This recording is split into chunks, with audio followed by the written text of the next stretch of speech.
आम के पल्लू डालर वाला पंडित जी आवता मंत्र के उच्चारण आओ ये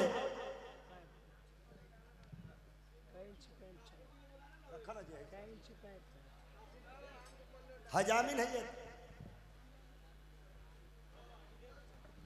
देवराज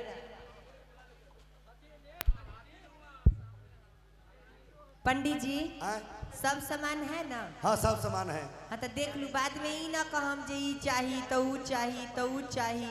गाय के गोबर नहीं है। गाय के अच्छा काम खींचू ना जे है से है ना। गंगाजल पानी नहीं है। गंगाजल ना है ना। पानी है। हाँ राम के तिलकावल जाता। हाँ और ये जगसुंधी के गीत होता माई बहन जग गाय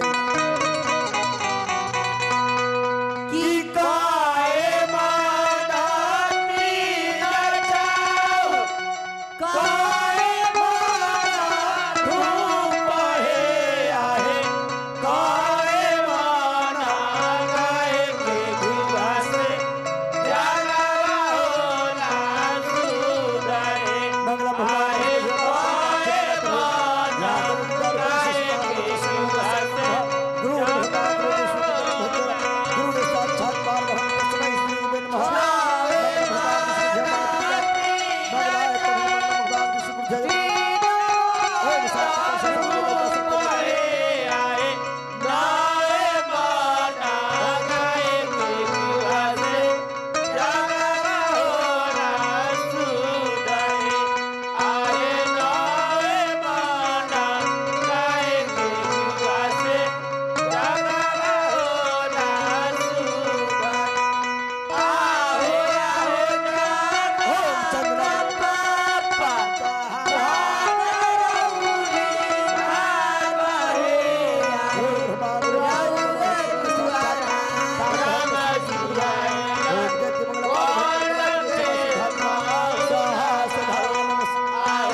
शांति कसा शांति लइका शांति लइका के माए शांति हिनकर मौसी शांति आगे शांति पीछे शांति ऊपर शांति नीचे शांति हा हा बउआ बोलिए ओम हरिया में भो लइका के बाप बन गेल डो।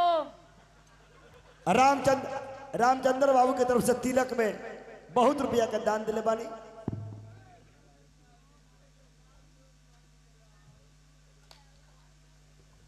कहा गए जजमान तिलक तिलक सुनले चढ़े क्या हो ये देखिए पंडित जी के तिलक के पैसा है बेटा वालों को देना पड़ेगा। कहाँ के है? तो कथी में रख लिए पैसा? कथी ले ली हम? पैसा नहीं लिए। अच्छा तो रखते रहे तो पागल आदमी। तो पैसा में से हमारे बाबू ले गए चुरा के। हे भगवान आज जेबी में देखू ना। जेबी में ना आप एटीएम में रखे हैं निकालिए तब खींच लेंगे बस। कैसन बात हम अच्छा तो जन रखत रही हैं। स्कैन कर देंगे तो जल्दी दीजिए। दिल्ली वाले दक्षिण कर्पूर गौरम करुणावतारम संसार सारम भुजे सिक्का लाइए सदा वसंतम हृदय रविते भवं भवानी सहिताम गुरु ब्रह्मा गुरु विष्णु गुरु देव महेश्वर गुरु साक्षात परब्रह्म तस्मै श्री आधा तोरम आधा मोरम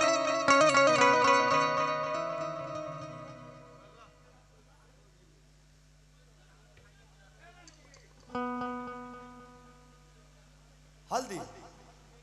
अच्छा अभी हल्दी के टाइम अभी तो तिल के चढ़ रहा है लड़का कब जैसे बढ़ाती अब निकलेगा तब ना।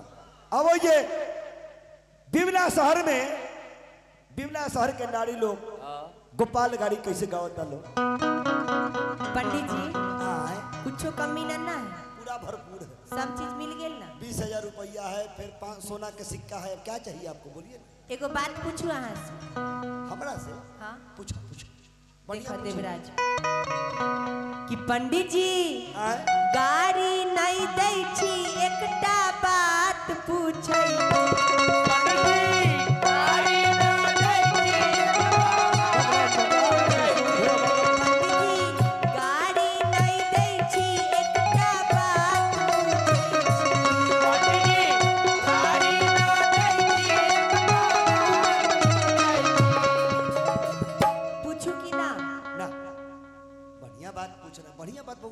बढ़िया बात पूछो। आशीर्वाद देके बढ़िया पूछेगा तो पूछ पूछ बढ़िया बात पूछो। पूछ पूछ तो हमर भैया छतकुमार राउर दीदी मांगे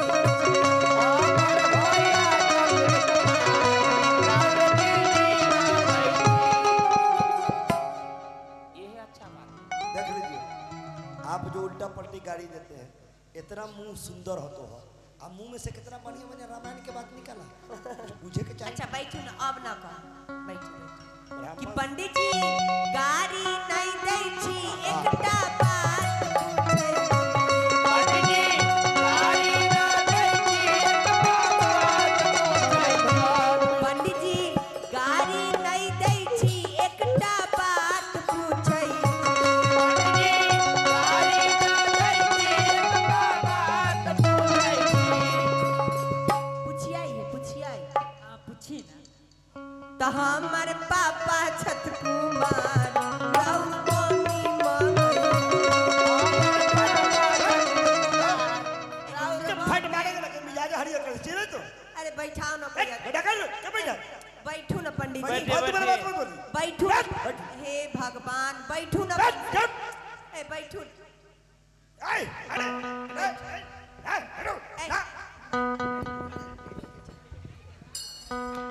बैठू ना। कर्पूर गौरम करुणा पंडित से बनवा दे भुजा सदा वसंतम हृदय ऐसन पागल आदमी। भवानी सहितम नमः कि पंडित के मारा बड़ी मान पंडित के मारा बड़ी मान लोरी के लोरी पेल पेल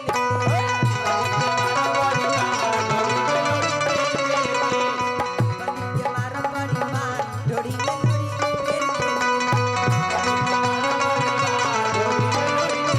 पंडित जी जैसन ससुराल होगी के साया पेन पेन के पंडित जी जैसा ससुराल कोई न साया पेड़ पेड़ के पंडित जी जैसन ससुराल होगी के साया पेन पेन के कथी कुत्ता के बच्चा नियर मुंह कैले है कि पंडित के मारा बड़ी माँ पंडित के मारा बड़ी माँ तोरी के लोरी पंडित के मारा बड़ी माँ तोरी के लोरी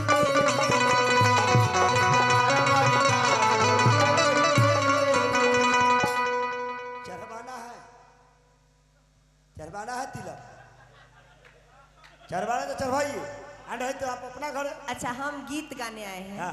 चढ़वाने के लिए लड़का बैठा हुआ है, हाँ।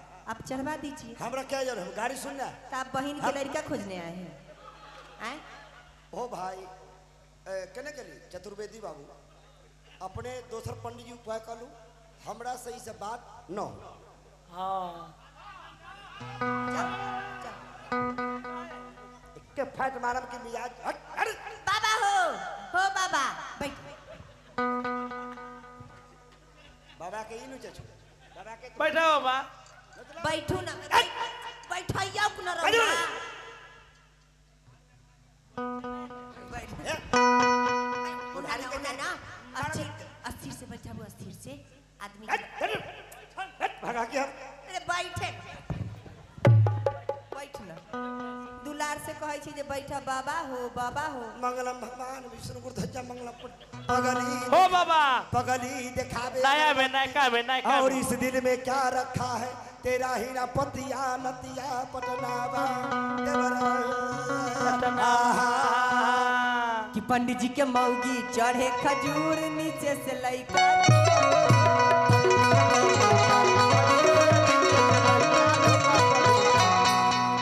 बुझलिए ना ना कोनो आदमी ना दूसरा ना बुझलू एक ये बाकल एकरी बहिनी कथी का भाई माने हम बाकल हती कथी का खाली हमरा मुंह पर ताकू खाली आ मुंह हमर हाथ के इशारा देख हम समझ जबै है तो मुंह पर न दाखिल खाली मुंह पर कि पंडित जी के मौगी चढ़े खजूर नीचे से लइका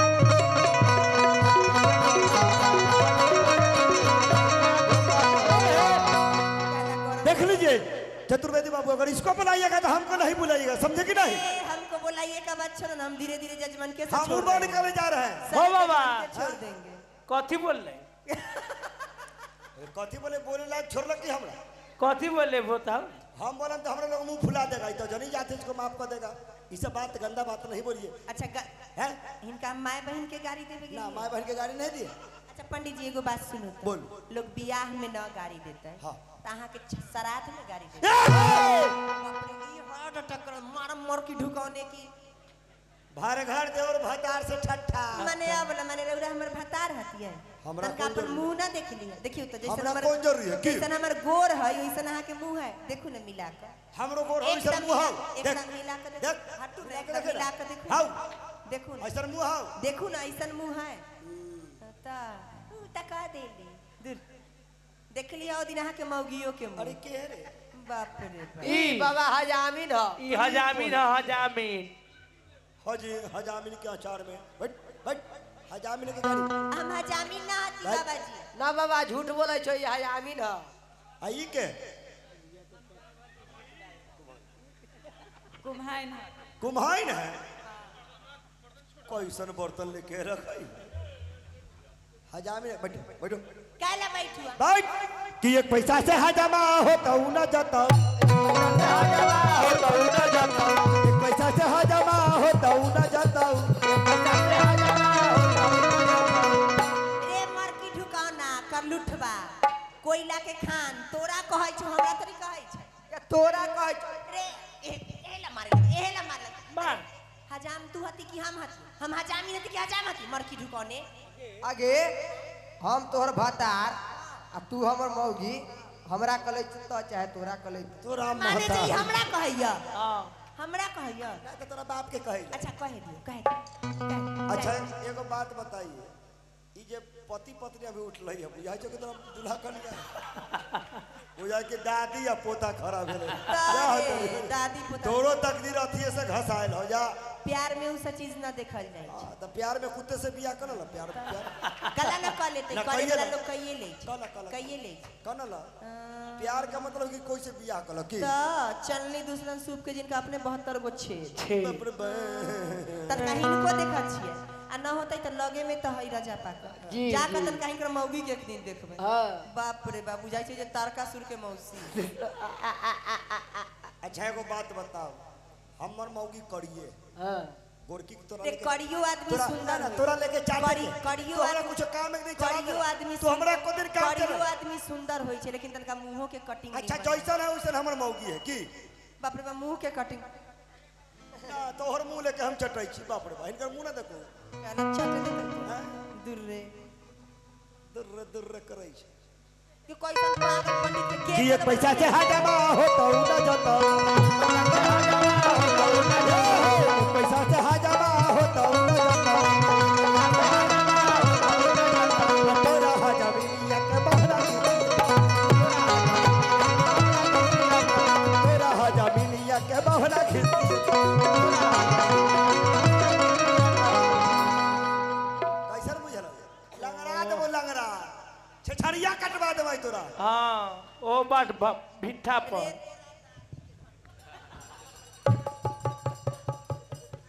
तहा जमा के जाला मारा लग लड़ू झोल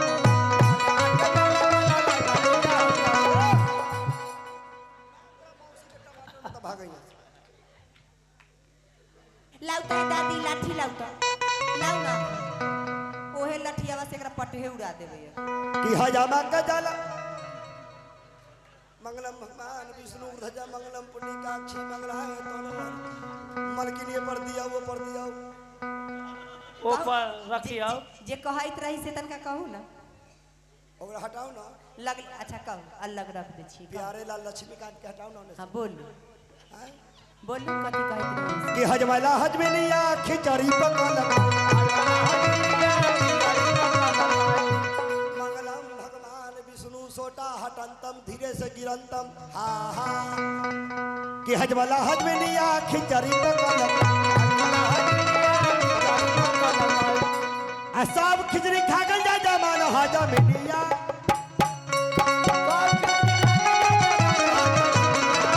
सब खिचड़ी खा हम गाड़ी दे कथी बोल रहा हूँ हजमिनिया लोल बैल ओ हजमेनिया केरा चाटले कि हजमला हजमिनिया खिचड़ी पकल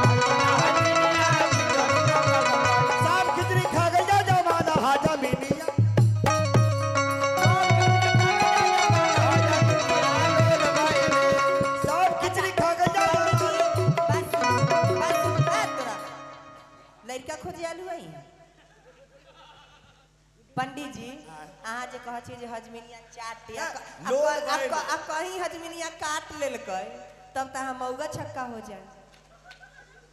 अच्छा चटतै त ठीके हाँ। आ कहीं हबक्का लगा देल तो कितना काटबो? तब त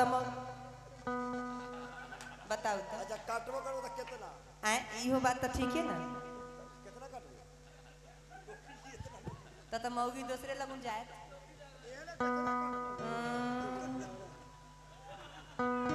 मुंह खूने खून हो जाता। कहला एकरा बोला ले छी एकरा बोलवाई जाएम ना तब हमरा त बोलेबे न करब जकरा बोलई है तो हमरा मत बोलई है। हम ऐसा हूं तोरा हाँ जाने वो तेरा ना जरूर नाम ना चाहे छी। बाप रे चोर चुहारी हजामी सब पैसा चुरा लेता।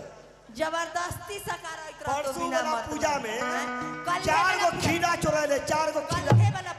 कल्हे वाला पूजा में केरा वाला घौरबा धैल हाँ। कहे हे हजामिन हम कहली की है पंडित जी तई केरा के घौरबा हमरा हम कहली कहे त हम मौगी के गैस बनैले दुर दुर लाजो न लगै छो बोलै मुंह में ना कम से कम लाज हो तो अथियो में लाज करा ना कथी में हाथ गोड़ में ओ बुझाई छ हाथ गोड़ में लाज कह लगे छ सनकल हजाम। चल जाओ हम चरबाई बा चढ़बैया रात की करिए बोला जल्दी हाँ ना करा तो रेल हो जाओ अगला जजमान के यहाँ जाके देवराज लाला भाई के परिवार के डिलीवरी हो गया आई पतरा दे की फुटाली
ओए दिन कहर लोग के नाश्ता पानी मिला त माई बहन गाई का कि तनी पढ़ लो पढ़ला तनी पढ़ लो पढ़ला अरे हमरा नाश्ता के डिब्बा पर का तनी नाश्ता दियो ना समधी साहब बैठल है पढ़ू ना तो वो में दिन कहर लोग देखे ना इधरे लिखल है ना उधरे लिखल है तब फिर घर के माई बहन कहे कि ये तबार लिखल बा असमार लिखल बा अरे हो हजमिनिया पैसा चुरा लेल को कहाँ रखले रहू बाबा पैसवा संतोषम परम बाबा जी काले से जतरा खराब है गोड़ में चोट लागल तो चलाई होबे न करे आ पैसे चुरा ले लिया है मलहम ना पैसा जोगबै छु कोई मलहम काम न करता त ये तबार लिखल बा असमार लिखल बा नाश्ता का डिब्बा पर तीन कहर लोग उलट पलट के देखा नहीं दादा ये पर ना एतबारे है ना सोमारे है तो सखी लोग कहते हिनका मौगी के 10 गो भतार हिनका मौगी के 10 गो भतार लिखल बा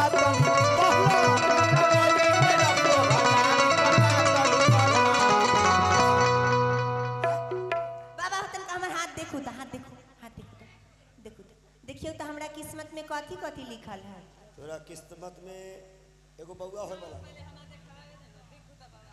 के हट देखो हे भ- हाँ तोरा शादी देखिए तो एकरा एकरा किस्मत- शादी दू गोरबा से नहीं लिख रहा है, एकरा चार गोरबा से लिख रहा है। ओ साइड हो। बाबा जी हमरा देखो तो किस्मत में कथी लिखल तोरा किस्मत में वो सामने बाल गोपाल आने वाला है। बोलो मन में सच्चा है कि झूठा है? तो आए ठीक है ना? एकदम आवे वाला। देह देखे से बुझाइए दे देखे से तब बुझाई चल। कितना दिन के है 20 दिन के बुझाई चल।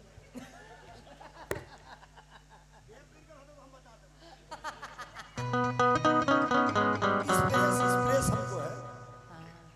इस बात का स्प्रेस जाते हैं। रे देखवाना ले देखवाना हमरा ले। ना है देखवा के भले तू सा देखवावे। बचवा तुम्हारा मांग का लीलार कहता है कि तुम्हारा माँ भाग गया है। तुम्हारा देखे आँख इनकर देखिए और छोड़ परिवार दीजिए, छोड़ दीजिए, नहीं, इसका परिवार करिया है। ओ एकर दुनिया भेले की बाबा हो अब हर दिन फोन पर बतियाती रहती है, उसको संभालो नहीं तो। बचवा तुम्हारा हाथ का लीलार देखे हाथ देखे देखिए देखिए तो बाबा का तुम्हारा भाग रेखा कहता है कि तुम्हारा कन्या जो है आंगनबाड़ी है। हाँ जी पोस्ट बढ़ेगा कि नहीं नहीं अंडा सब दे चाहिए पूछिए शुक्र के शुक्र अंडा देती है। आहो बाबा सबके तो बतल हुआ तोहर वाली हमर भाई तो पंडित आए हैं जजमान के जोड़े अपना खूब गर्दा ले ओ अब ओ पेट निकाल के ना बाबा चाहे कि तनकैया कोने से अब भगवान की चुमामन कर ली बाद विधा आगे बढ़े के चले जल्दी आगे वाह। चुमामन करे के बाद आई देखो चुमामन आइए उठ क्या बुलाइए 5 आदमी को आइयो आ ना जाइए जल्दी आओ ना लगन काम खड़ा हुआ ना भादरा चढ़ जाए। ए ठीक है सब कहत रही जे 1 तारीख तक लगन है आइयो देख लिए 2 गो दूरा लगत रहे ओहे ना हरबर में कहिया कहिया लगन है से भगवाने जानत आहे बेटवा कहिया बियाह करे छै आए तो एकर बेटवा- बियाह ना हम करबै अपने जरे रखेला है ओ बियाह हो जात त हमर सेवा के कर कहिया से नियम बदल देली हुई माँ बेटा बनाई है खूब खाई हाँ आओ चलो देवराज कि चुम चुम चुमा दीदी सोहागिन राखू नंदन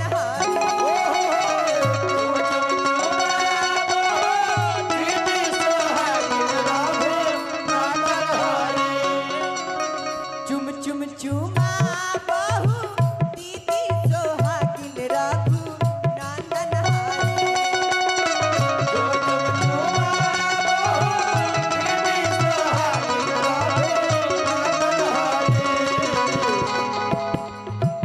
नीचे चुमा बहु ऊपर बदना नीरे के रघु नंदन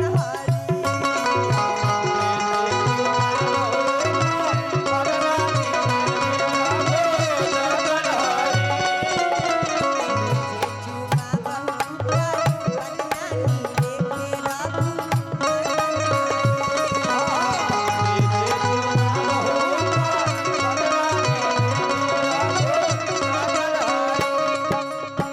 चुम चुम चुमा बहु आमा सोहागिन राघु नंदन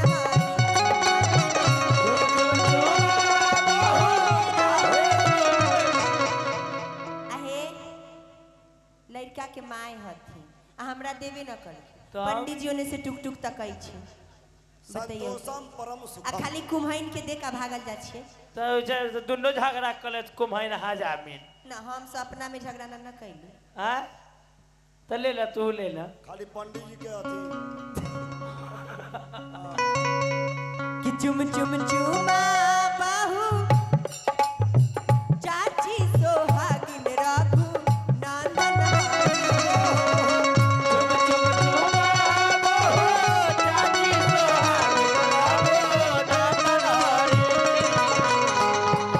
जे चुमा बाहू बदना नीरे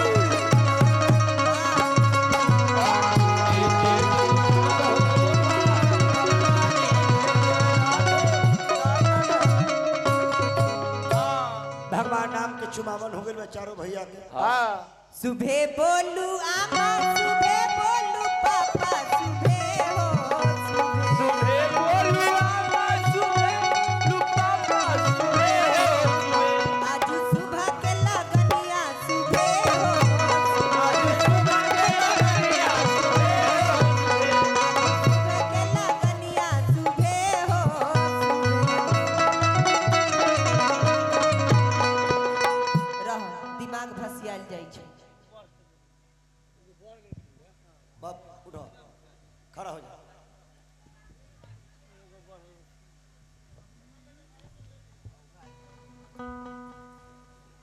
भगवान रामचंद्र भैया का तिलक चढ़ गई बा। अब तिलक चढ़ला के बाद अपना परिवार में समाज में 5 दिन लोग संध्या गावेला देवी देवता के गीत ना बबुआ। आ लगन के गीत होला, आ लगन के गीत जब होला तब माय बहन बड़ा प्रेम से गाई दिखता।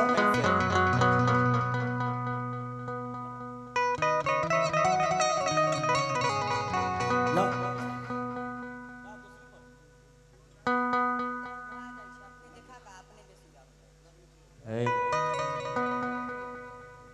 देखो देखावा लगनी कि लगनी चिड़ै